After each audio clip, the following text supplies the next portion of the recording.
Hai bapak-bapak profesor ekonomi, bapak-bapak mengajarkan ekonomi secara ilmu. Benar, right and wrong. Kalau di bisnis gak ada right and wrong, saudara. Ada sebuah ladang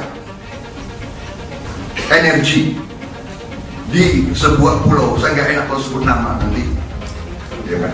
Nggak etis, dihajar nanti gue lagi. Tapi ini fakta, Anda bisa cek. Ada sebuah ladang besar energi, ya. Bisa minyak, bisa gas. Sudah ketemu. Pemerintah Indonesia tinggal kasih Pertamina atau perusahaan asing.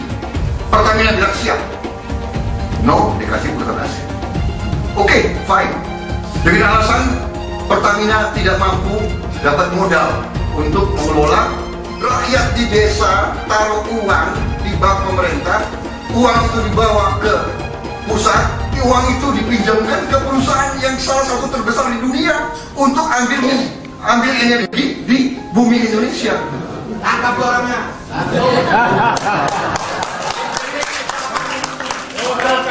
Sabar.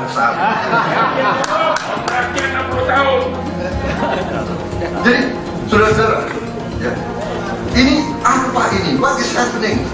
What is happening gitu? Ya. What is happening? Kaget semua. Jadi begitu saya ceritakan ini kepada hedge fund di Eropa, mereka kaget. Mereka mau invest di Indonesia, invest di jagung. Bisa bayangkan nggak? 100.000 hektar. 100.000 hektar kali 10 ton. What this country needs is not so difficult. We just have to look. Kita harus mencari pemerintahan, tim pemimpin-pemimpin, tim yang bersih dan efektif. Kalau kita punya tim yang efektif dan bersih, we can have $60 billion.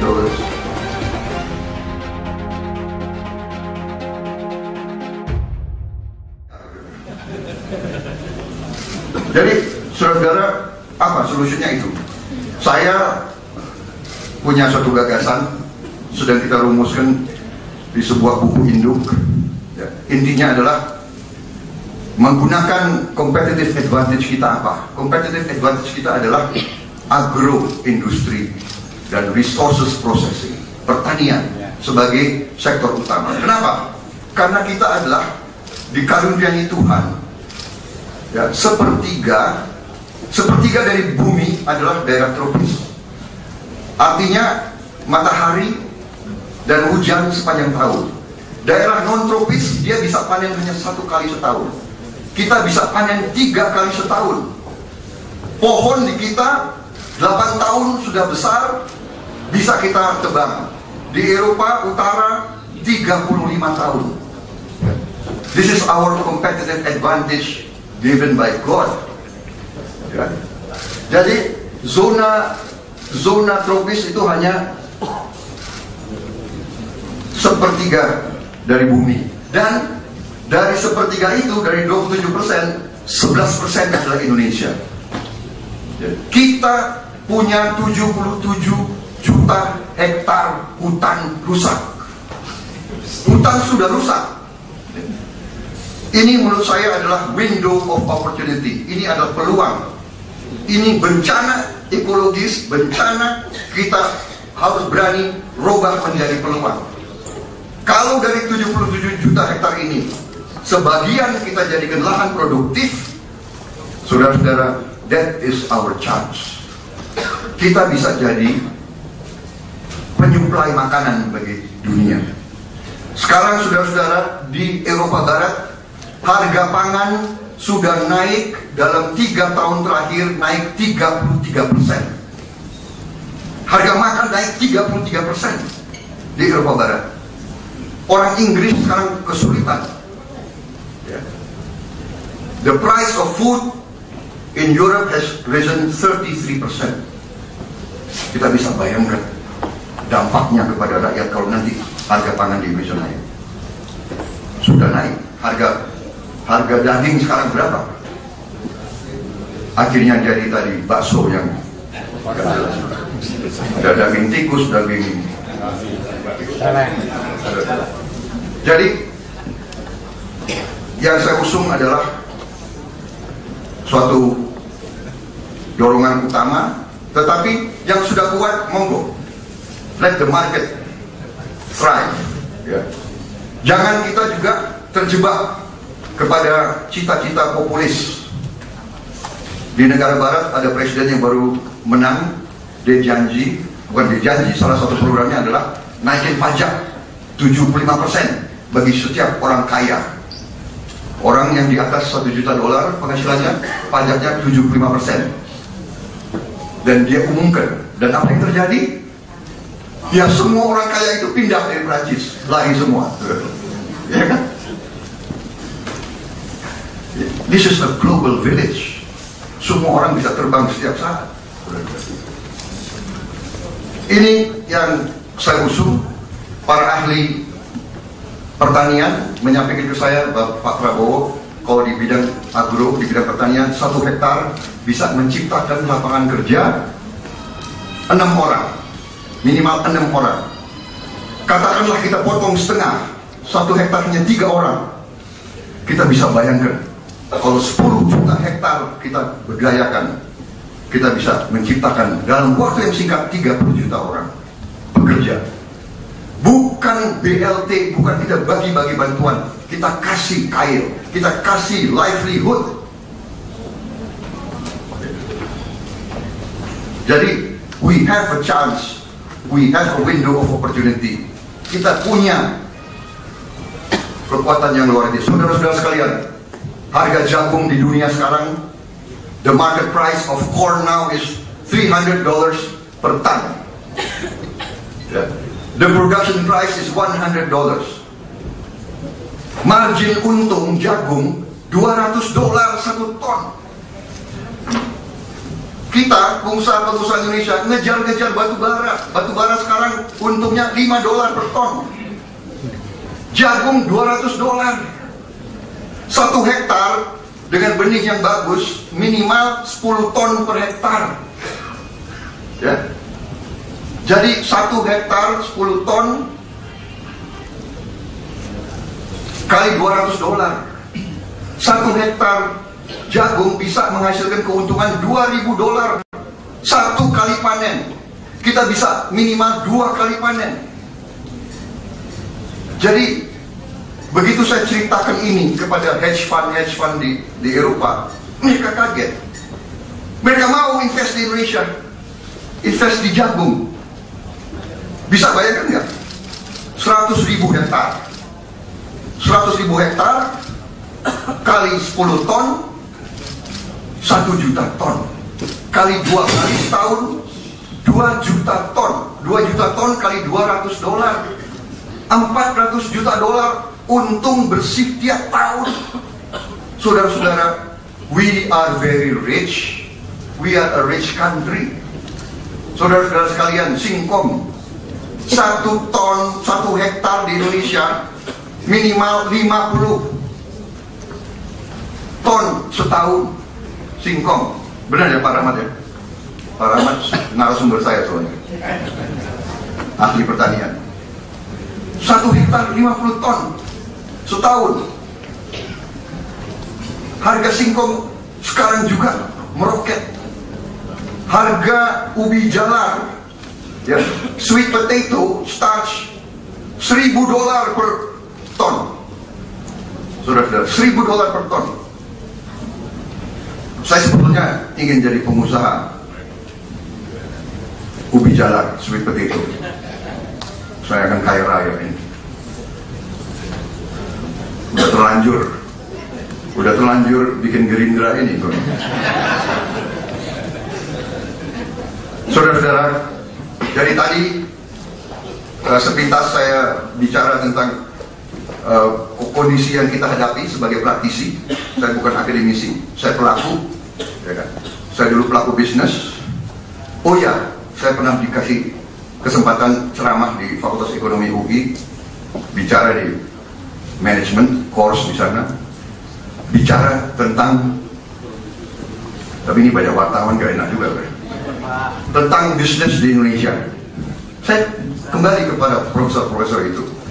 Hai bapak-bapak profesor ekonomi, bapak-bapak mengajarkan ekonomi secara ilmu. Benar, right and wrong. Kalau di bisnis gak ada right and wrong. Yang ada untung atau rugi, ya kan? Jadi kalau untung kamu benar, kalau rugi kamu tidak benar. There is no right and wrong in business. There is untung dan rugi. Ini nggak diajarkan di fakultas ekonomi kita. Ini masalahnya, saudara-saudara sekalian.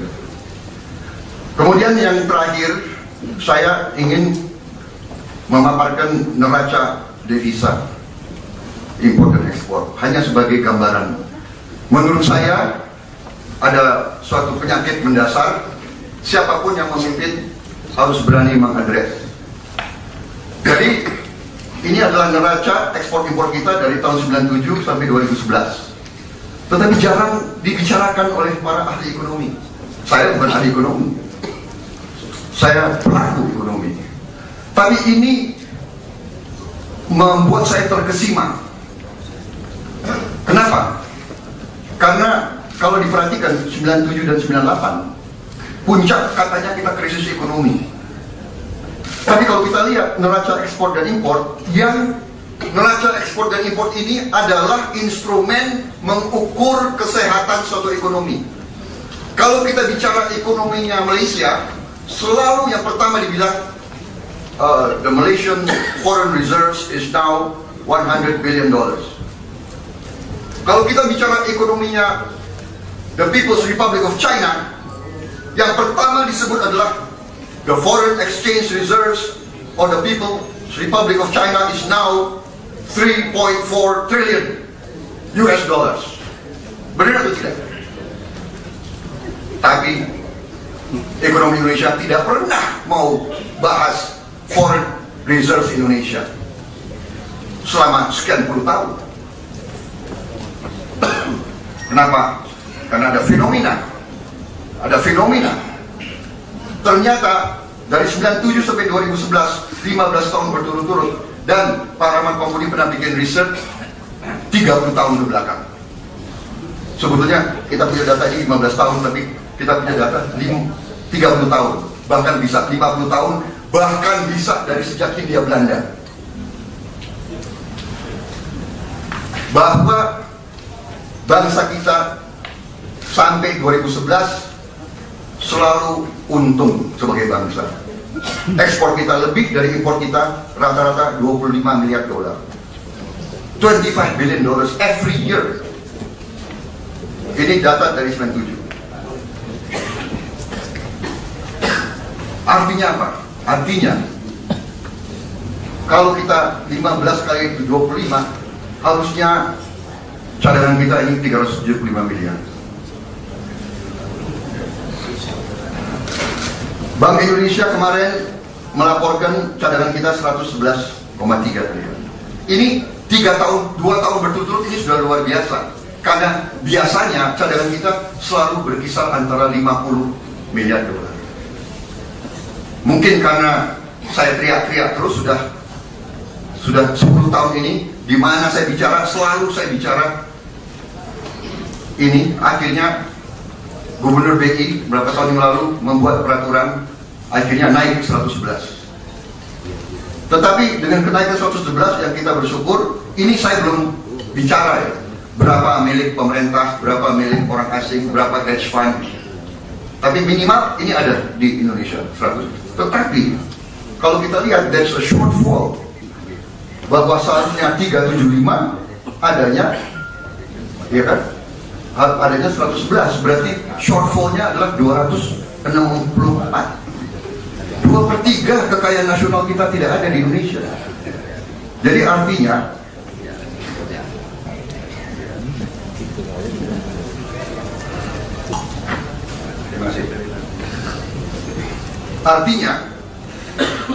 terjadi fenomena apa yang saya sebut net outflow of national wealth.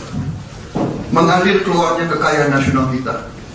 Jadi, saudara-saudara sekalian, kita yang sudah 65 tahun merdeka, kita yang ingin mewujudkan cita-cita Soekarno, Hatta, Syahrir, Sudirman, ya, kita sebetulnya jalan di tempat. Ini menurut saya fakta. Mohon para ahli mengkaji dan menjelaskan kepada kami. Kalau saya, kesimpulannya adalah, oh, kalau begitu kita kerja selama ini, ya, semua karet, semua kelapa sawit, semua coklat, semua kopi, semua yang kita kerjakan, kita ini jalan di tempat saja. Because there is no national wealth. Saudara-saudara, ya, ini salah siapa? Ya. Saya kira kita tidak bisa menyalahkan siapa-siapa. Ini adalah kesalahan kita semua. Kita lengah. Bangsa kita, elit kita lengah. Ya mungkin karena kita cepat puas dan kita ini bangsa yang baik, yang nerimo. Ya kan? Ini fenomena ini saya kira yang harus ada siapa yang berani untuk menghadapi. Menurut saya, boleh saya sampaikan hati saya, menurut saya Indonesia kena penyakit yang kita tidak sadar. Penyakit kita adalah rasa rendah diri. Terakhir, saudara-saudara sekalian, salah satu yang selalu diungkapkan adalah Indonesia tidak mampu, Indonesia tidak mampu, Indonesia tidak mampu. Pertamina tidak mampu mengelola ladang minyak yang minyaknya sudah ada. Tinggal ambil dari tanah, Pertamina tidak mampu. Pertamina tidak bisa dapat uang. Ini, bayangkan, our only national champion, kita sudah vonis tidak mampu. Dan dengan kata-kata lain, dan kata-kata selalu, mana? Kita nggak punya uang. Saudara-saudara, ada sebuah ladang energi di sebuah pulau. Saya nggak enak kalau sebut nama nanti, ya kan? Nggak etis, dihajar nanti gue lagi. Tapi ini fakta, Anda bisa cek. Ada sebuah ladang besar energi, ya. Bisa minyak, bisa gas. Sudah ketemu. Pemerintah Indonesia tinggal kasih Pertamina atau perusahaan asing. Pertamina bilang siap. No, dikasih perusahaan asing. Oke, fine. Dengan alasan Pertamina tidak mampu dapat modal untuk mengelola ladang itu. Fine, kita terima. Ya, Pertamina, kamu tidak mampu dapat modal. Apa yang terjadi, saudara-saudara? Si perusahaan asing yang salah satu paling besar di dunia datang ke salah satu bank pemerintah Republik Indonesia, pinjam uang dari bank pemerintah Republik Indonesia yang notabene uangnya dari rakyat-rakyat di desa. Rakyat di desa taruh uang di bank pemerintah, uang itu dibawa ke pusat, uang itu dipinjamkan ke perusahaan yang salah satu terbesar di dunia untuk ambil energi di bumi Indonesia. Tangkap orangnya.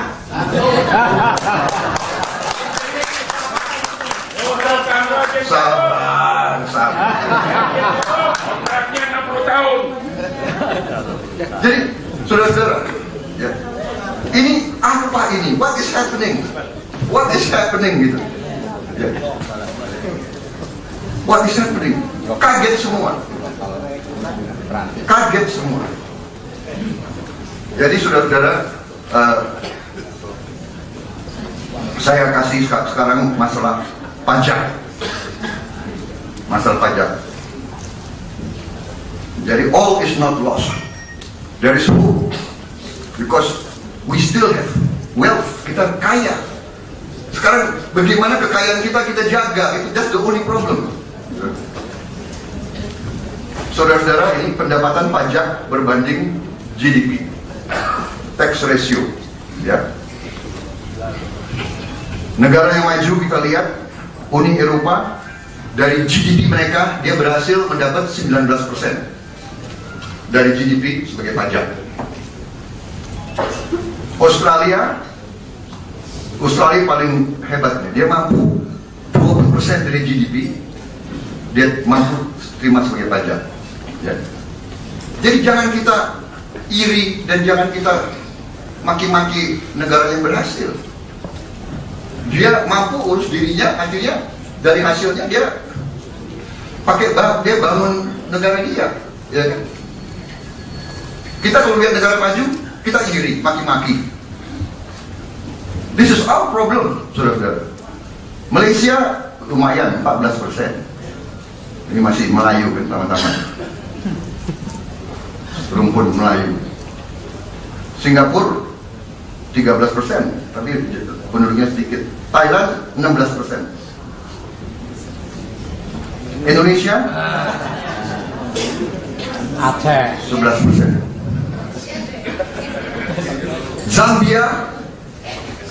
Zambia hampir 17%. Jadi mungkin kita harus kunjungan kerja ke Zambia. Jadi benchmark kita nggak usah lah Australia, Uni Eropa, jangan. Benchmark kita Zambia. Asal kita sebagus Zambia, asal pemerintah Indonesia kinerjanya sama dengan Zambia, we will be 17%. Do you realize, saudara-saudara, bayarkan nggak 7% dari 900 miliar dolar? 7% dari 900 miliar dolar. 7 berapa itu? 60 miliar dolar. Jadi, bapak-bapak, what does it tell us? Ini apa yang ini ajarin kepada kita? Kalau kita bisa, ya, memperbaiki kinerja satu direktorat jenderal, kita tanpa investasi baru, kita punya 60 miliar dolar cash, 60 billion dollars, 600 triliun per year, kali 5, 300 miliar dolar dalam satu masa. Artinya kita bisa perbaiki gaji. Menurut saya, bapak-bapak, ini hope. This gives us hope. Jadi kalau begini, kesimpulan, what this country needs is not so difficult. We just have to look, kita harus mencari pemerintahan, tim pemimpin-pemimpin, tim yang bersih dan efektif. Kalau kita punya tim yang efektif dan bersih, we can have 60 billion dollars. And with that, kita perbaiki semua lapisan sektor ekonomi kita. Jadi, yang saya khawatir tadi yang dibilang oleh Pak Sugeng adalah lemahnya institusi karena uang tidak ada. Uang tidak ada karena kebocoran, korupsi, dan kita kurang pandai menjaga kekayaan kita. So that, itu sumbernya. Itu analisa saya terhadap situasi Indonesia. Kita boleh teriak-teriak anti korupsi, kita teriak-teriak ini, tapi kalau ini tidak kita selesaikan, jadi ujung-ujungnya selalu di Indonesia, ujung-ujungnya duit. Ya kan? Terus saya jadi presiden. Apa mampu saya? Ya kan? Tapi akhirnya saya ambil kesimpulan, tugas seorang chief executive adalah memilih the best and the brightest team. Karena tidak mungkin, tidak mungkin satu orang bisa selesaikan. We need, jadi presiden yang muncul itu harus jadi primus inter pares.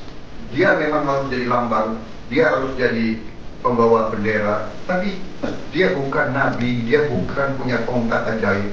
Not one person can do everything, but dia harus menseleksi, dia harus memilih the best, the brightest, and the cleanest of the country. Itu pasangannya.